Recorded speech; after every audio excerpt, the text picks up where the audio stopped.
Shalom, Bapak, Ibu, dan saudara-saudari terkasih. Salam sejahtera dan salam damai bersama Yesus Kristus. Marilah kita membaca, mendengarkan, dan merenungkan sejenak firman Allah.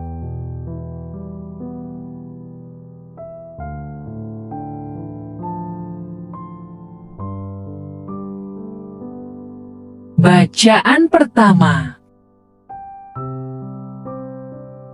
Bacaan dari surat kedua Rasul Paulus kepada jemaat di Korintus.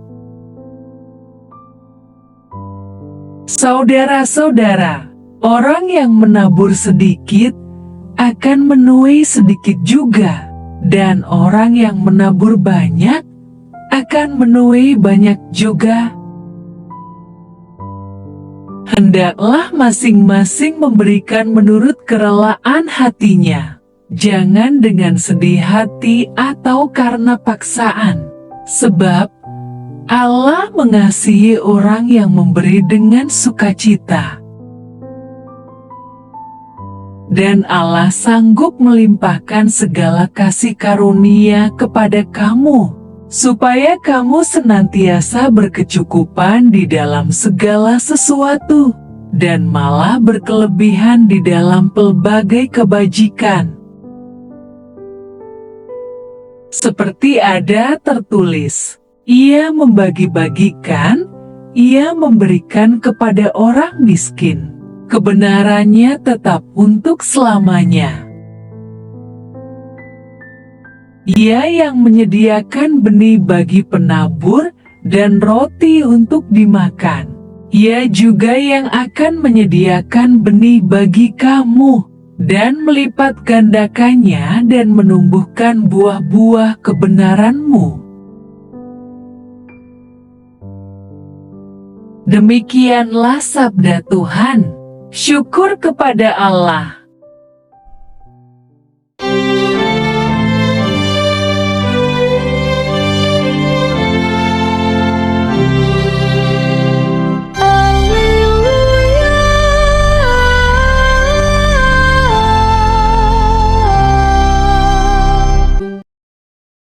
Barang siapa mengikut aku, ia tidak akan berjalan dalam kegelapan, melainkan ia akan mempunyai terang hidup.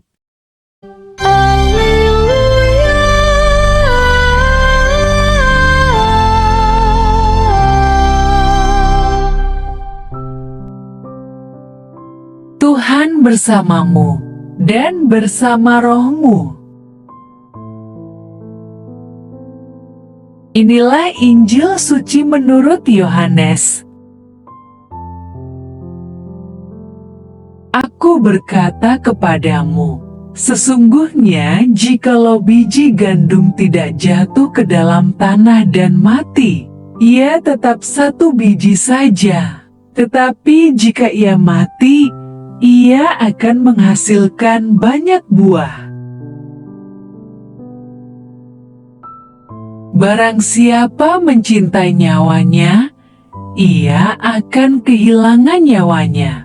Tetapi, barang siapa tidak mencintai nyawanya di dunia ini, ia akan memeliharanya untuk hidup yang kekal. Barang siapa melayani aku, ia harus mengikut aku, dan di mana aku berada, di situ pun pelayanku akan berada. Barang siapa melayani aku, ia akan dihormati Bapa. Demikianlah sabda Tuhan. Terpujilah Kristus. Renungan Injil. Bapak, Ibu, dan saudara-saudari terkasih, bacaan Injil hari ini mengenai perikop Yesus memberitakan kematiannya kepada murid-muridnya setelah Yesus dilulukan di Yerusalem. Ada beberapa hal yang Yesus katakan dalam perikop ini, yaitu: pertama, hidup di dunia ini untuk menghasilkan banyak buah, yakni buah kasih. Aku berkata kepadamu, sesungguhnya jikalau biji gandum tidak jatuh ke dalam tanah dan mati, ia tetap satu biji saja. Tetapi jika ia mati, ia akan menghasilkan banyak buah. Kita semua akan mati, meninggalkan dunia ini suatu saat nanti, dan seharusnya kita sadari adalah aneh jika seseorang takut mati karena membayangkan apa yang akan terjadi setelah kematian. Sebagai anak-anak Allah, kita bukan berasal dari dunia ini. Dan rumah kita bukan di dunia ini, melainkan di sorga. Di dunia ini, kita tinggal sementara untuk melaksanakan tugas atau misi tertentu yang ditetapkan Allah kepada kita. Anehnya, banyak orang lebih senang tinggal di dunia ini dan berusaha untuk tidak mau pulang ke sorga. Karena sudah betah di dunia ini, karena pikirnya rumah di sorga belum tahu di mana atau belum tentu ada. Itu gunanya kita membaca Alkitab supaya kita tahu bahwa pada saat kita mati atau meninggalkan dunia ini, berarti saat telah tiba untuk melaporkan tugas-tugas apa saja yang telah kita kerjakan selama berada di dunia ini. Apakah menghasilkan banyak buah sesuai dikehendaki Allah? Ataukah tidak menghasilkan apa-apa? Aku berkata kepadamu, sesungguhnya barang siapa percaya kepadaku, ia akan melakukan juga pekerjaan-pekerjaan yang aku lakukan. Bahkan, pekerjaan-pekerjaan yang lebih besar daripada itu. Banyak orang telah lupa akan tugas-tugas dari Allah yang seharusnya ia kerjakan. Sehingga, ketika meninggalkan dunia ini, laporannya nihil atau dengan kata lain, yang dikerjakan selama di dunia ini bukan melakukan tugas-tugas Allah, melainkan melakukan sesuai keinginannya sendiri. Kedua, tujuan hidup di dunia ini adalah memelihara hidup dalam kekekalan. Barang siapa mencintai nyawanya, ia akan kehilangan nyawanya. Tetapi, barang siapa tidak mencintai nyawanya di dunia ini, ia akan memeliharanya untuk hidup yang kekal. Mencintai nyawa di sini mengandung pengertian mencintai diri sendiri. Barang siapa mencintai diri sendiri, maka ia akan kehilangan dirinya. Sebab, seharusnya mencintai Tuhan, bukan mencintai diri sendiri. Mencintai Tuhan adalah suatu keputusan yang teramat sangat penting, yang menentukan kehidupan kekal. Pada saat kita mempercayakan hidup kepada Tuhan, berarti kita harus lepaskan semua ketergantungan kita kepada hal-hal lain di luar Tuhan, yaitu melepaskan ketergantungan pada kekayaan materi duniawi, atau melepaskan ketergantungan kepada kekuatan diri sendiri, melepaskan diri dari cengkeraman kuasa iblis. Kekacauan kehidupan di dunia ini disebabkan oleh, pertama, setan. Sejak semula memang mau menghancurkan manusia. Kedua, dosa. Keinginan manusia yang berlawanan dengan kehendak Tuhan. Ketiga, kuasa kegelapan. keterikatan manusia kepada iblis setan. Akibatnya menjauhkan manusia dari hidup dalam kekekalan. Sebab yang ditawarkan hanya kehidupan sementara di dunia ini saja. Orang yang mencintai dirinya akan berusaha untuk memelihara nyawanya, sehingga ia berusaha tidak mau mati atau meninggalkan dunia ini. Akibatnya ia kehilangan nyawanya untuk hidup dalam kekekalan. Sebaliknya orang yang rela kehilangan nyawanya di dunia ini, berarti ia rela mati meninggalkan dunia ini untuk pergi menuju kehidupan kekal. Salah satu contohnya adalah Santo Laurentius. Beliau rela mati dibakar atau dipanggang hidup-hidup oleh penguasa Romawi demi membela kaum miskin.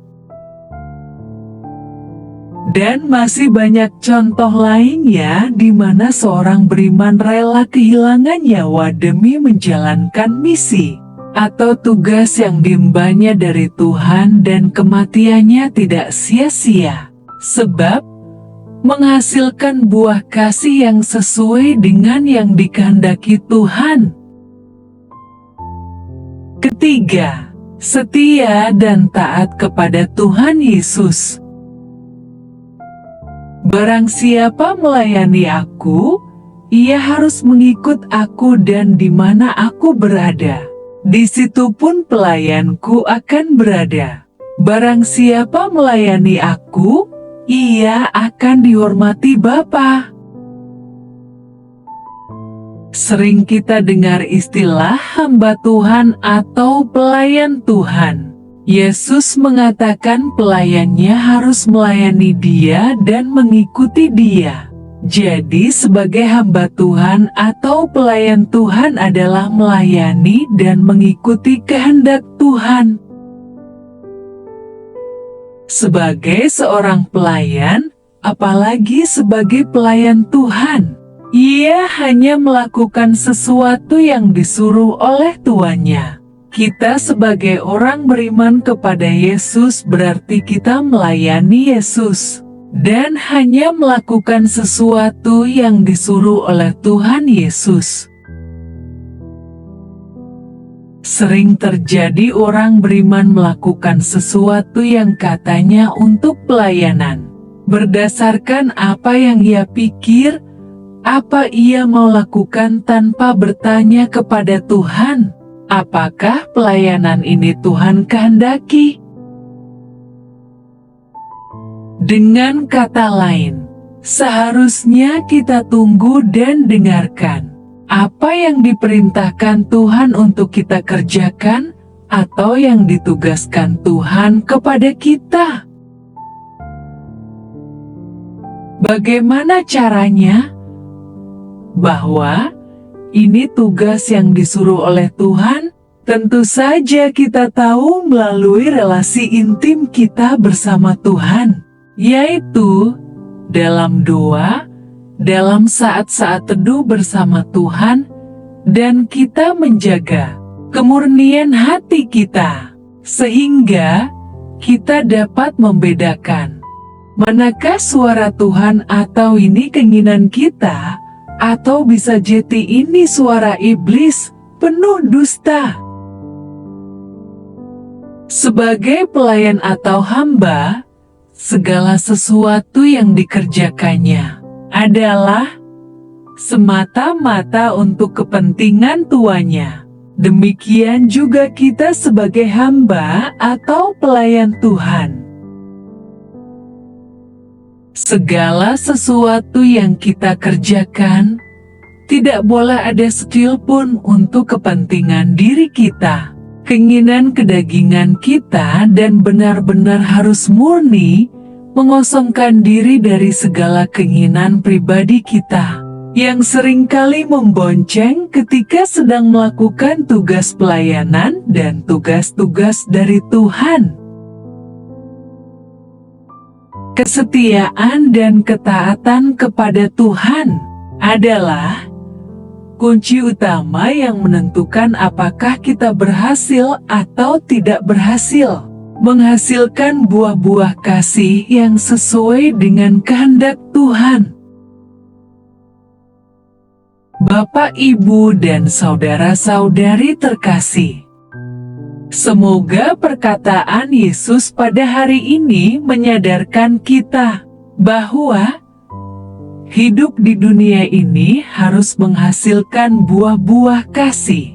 Dengan cara kita harus mati dari segala keinginan kedagingan kita yang merasa betah menikmati kehidupan di dunia ini.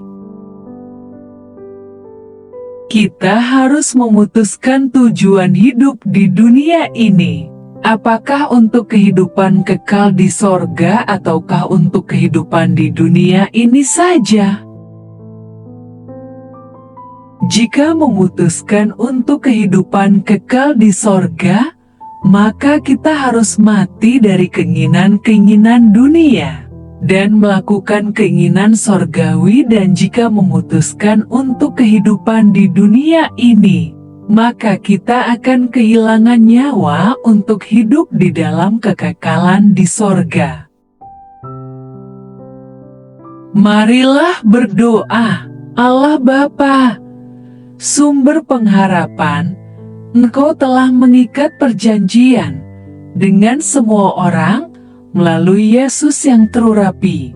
Semoga kami selalu berpegang teguh pada Dia dan berkembang menjadi umat yang patuh setia.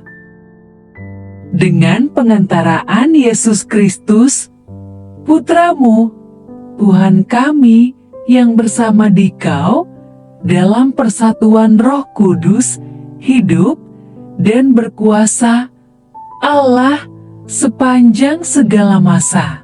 Dalam nama Bapa, Putra, dan Roh Kudus. Amin. Terima kasih sudah mendengarkan dan merenungkan firman Allah.